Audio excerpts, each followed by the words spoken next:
Hey guys, my name is Ryan, And my name is Miska. and welcome to Overwatch Central, and welcome to a kind of OST. It's a bit of an OST mixed with a couple of announcements and updates from ourselves and a couple of other things. What should we start off with, Miska? First of all, this is a D.Va game. This is actually... I went into solo queue, needed some clips for the D.Va game, for getting knockbacks. There's a good one, for example. I'm not going to read off the map. So I went into solo queue to just get some booster melee kills to show that it's good as D.Va to sort of reach out and get a lot of people. First of all, we're both really enjoying solo queue at the moment. It's quite interesting. Yeah, I think maybe it's just the heroes we've started to play right now, combined with just us being a bit better at the game, so we know what we can do to sort of help our team and maybe don't get as frustrated. I very rarely get frustrated when I play solo queue. Almost never, actually. It was pretty bad for a while, but as you sort of learn to play the game, it gets a bit better. As you just play more of it, there's really nothing else to it, I guess. But yeah, we can start off by just talking about the animated shorts, like the first one coming out tomorrow, Recall, featuring Winston and the story of him. You excited for it? Oh yeah, for sure. I put out on Twitter on the day that it was announced that it'd be nice and interesting to maybe do a couple of things where we sort of go over it. You know, I'm using Jesse Cox's Star Wars comic book club or graphic novel club, sorry, and just sort of talking about the animated short after it's been out, what we think, what we're sort of expecting in the future, sort of thing. If that's something you'd like to see, do let us know in the comments. We'll probably put that out on Tuesday, so it's not going to get in the way of the usual stuff we're doing at the moment. It'd just be something extra, and it should be relatively straightforward to do as well. So do let us know if you want to see that. But yeah, it's nice that we're getting to that point now that we're starting to see a lot of these things come out now. The animated shorts, there's I think there's some in the comic book shorts as well, coming out soon as well. So yeah, we're getting close to launch, you can tell. I think they announced the graphic novel along with the comic book. I can't remember which way around it was, but there were some they showed a page from each, I think, and I believe it's the comic that's about McCree. The first one, the first comic is about McCree. That's gonna be really cool, actually. Yes. I'm quite looking forward to that.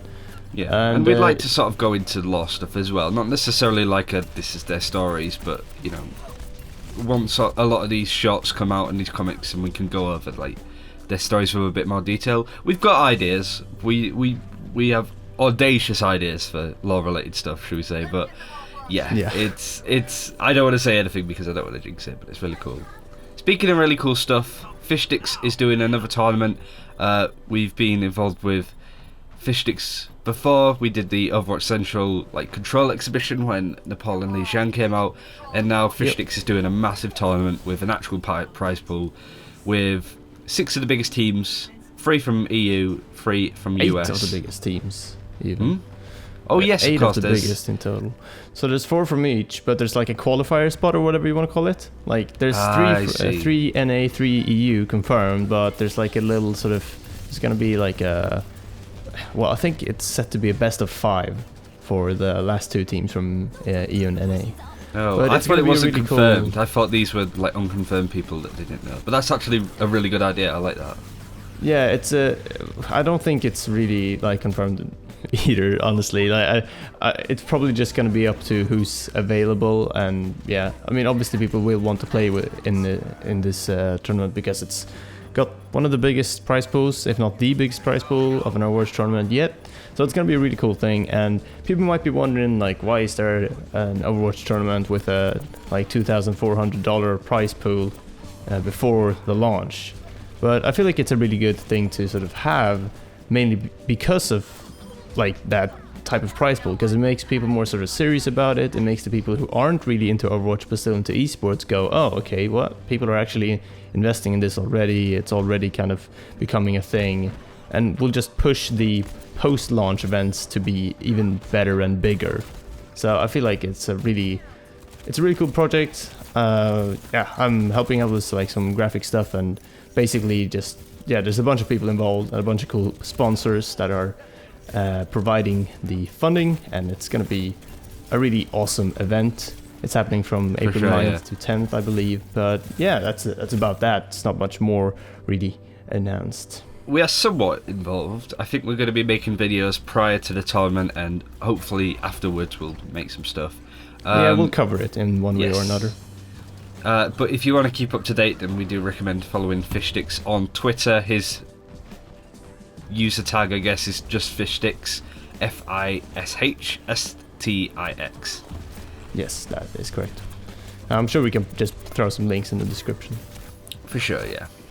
It's going to be good. Like, it's the sort of, I think it's the biggest tournament thus far. And if you've not really been following the other tournaments that be going on, because there are quite a few now and they're all weekly, I think this is the best tournament to get to grips with who's in the teams. And if you don't know anything about IDDQD, Cloud9, stuff like that, we will do videos hopefully beforehand going over who they are, what their background is, what, you know, who's in the team, who to look out for, stuff like that. I think that'd be really cool. Yeah, it feels like you guys watching us here on YouTube. Maybe some of you haven't really kept track with competitive, maybe some of you have, but either way we kind of want to introduce everyone to both sort of metas. Like, we talk a lot about the sort of public matchmaking meta and just the normal games and what heroes we are seeing in there. But yeah, if anything, we're leaning more towards that than we were when we started and we did videos on like the 2-2-2 setup that we saw in a lot of teams. Now we're seeing a lot of more, in inverted commas, exotic teams. Yeah, it's very dynamic and kind of weird even, and it'd be nice to introduce more people to that, because I don't think a lot of people are aware of Genji's situation in some ways, but it's just like the teams get pretty crazy, the compositions are just pretty wild, and it's interesting for people that don't know to just get a sort of quick insight into it rather than having to watch like an entire tournament first. So we might make a little introduction video sort of like explaining what's going on in the competitive scene, and then if you're interested you can watch the tournament. If not, just keep watching our stuff on here. We'll always cover like everything Overwatch related, as you guys know. But it's gonna be awesome regardless. Yes. I feel like we should talk a little bit more about this D.Va game now, because it's getting pretty. So we're getting into the business end of the game. As I said at the start of the video, we did the D.Va guide on Friday. You should definitely check that out if you haven't already. Even if you haven't played any of the game, you should put it on your watch later list, so when you actually get into the game and want to get good at these heroes. These won't make it the best, for sure. I don't think there's enough information to do that, but it should give you a good insight for when to play these heroes, who to watch out for, and stuff like that. Oh god, look at all these colors. And yeah, this is just a back to the wall game, is D.Va. There's a point where I get thrown out of my mech and I kill 4 people outside of it. I don't think Might this is be this actually. No, it's not then. Oh really? Oh damn. But this is how you want to play D.Va out of a mech, just jumping around, being as difficult to hit as possible. Yeah, and Winston there you really want to watch out for, so it's good that you just kind of retreat here, because yeah, you're just such a target to him. Like, you're like a Tracer, except you can't move as fast, basically. Yes. My ultimates this game were pretty bad, but like they were just there to sort of point clear more than anything. Yeah, it's a bit of a panic button, and it's pretty useful when defending. Also, this Pharah, it's like your defense matrix is a pretty nice counter, but if she does get a nice ultimate in, you can't just like, you know, hit the ult button before you exit the mech and blow it up then. That's gonna change though, I've heard. I heard that. Yeah, I think they're getting rid of that, so when your mech dies you can't instantly press your ultimate if you've got it. Because before it's like, as you were ejected you could press it, so it's like, oh well, I've lost my mech anyway, I'll just ult now. Yeah, exactly, so I get a new one, but they're gonna change that. I feel like that's a very, like, it makes a lot of sense, because that's really frustrating when you're fighting against D.Va. It does, but at the same time I don't think D.Va's particularly strong at the moment. No, but I'm sure they'll like balance it out. This is a good situation. I don't think I kill anybody with it, but you zone them out. Yeah, yeah, it was like just a good ult to get them off. But I feel like they will definitely like change something more than like they have to. Oh, here we go. This is it. This is it. Oh, the soldier. Do you get more? You get more, I'm sure, right? Oh yeah, here's a Pharah. This is great. And then the Winston gets finished off maybe by the McCree. Nah, he gets chased off. He gets. But I've pretty much got my ult already. Yeah, can't believe you didn't die throughout that thing at all. It's kind of crazy. I think people don't expect you to be so in your face, I suppose. But that's what I like about D.Va, is that kind of like, you've got that sustain and that extra life. Like, that's what I used to like about Winston, but at the moment I don't feel he's particularly strong at doing that anymore. No, he's a bit different now in terms of playstyle. You kind of have to get in and get out a lot more, which was kind of the way I played Winston anyway, so I don't mind it too much. But you really have to sort of, you jump in and then you look at your jump pack cooldown, and then when that comes off cooldown, it's basically time to get out because your shield is gonna be dead very quickly now.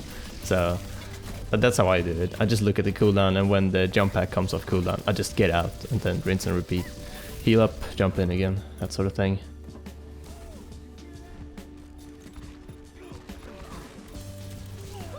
Oh, wow.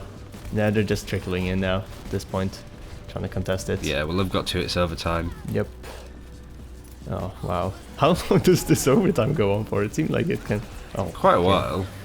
And that Reaper could have made the difference, but he got a bit too eager with ulting. Maybe you should have tried to Wraith form in and out or something. 15 player kill streak. This happens though as D.Va. Get a lot of eliminations. Yeah, you just don't die. Oh, and there we go. That's it. You got 25 eliminations. I mean, you still weren't in the top 3, so your team were, and including yourself, were killing a lot of heroes.